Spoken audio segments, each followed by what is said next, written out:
Every cyclist I talked to today said they're excited about this safety improvement. To show you this issue, they tell me that making the sharp right turn is difficult, and then add in crossing these railroad tracks and the gravel, they tell me it's very easy to crash.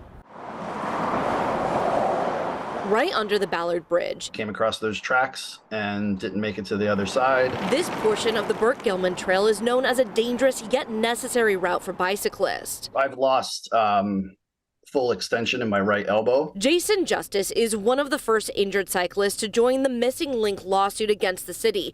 That was 2 decades ago. Tried to cross the tracks at a better angle. This is Justice talking to King 5 back in 2001.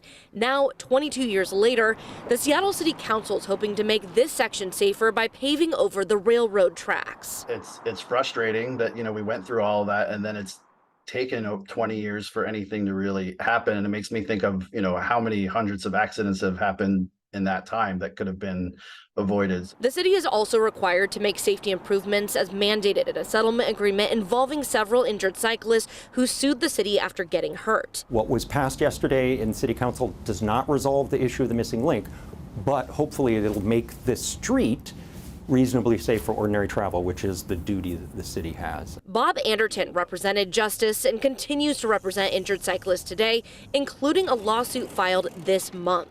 The railroad tracks are the problem, and so hopefully paving over them is going to be the solution. The whole situation is frustrating and dangerous.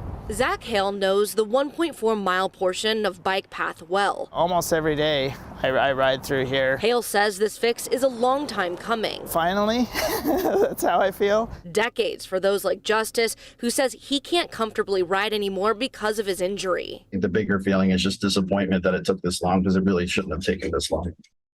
SDOT says it will immediately make these improvements and plans to be finished in the next couple of days. The city tells me it couldn't have done anything until it made a deal with the railroad companies, and that's exactly what this legislation did.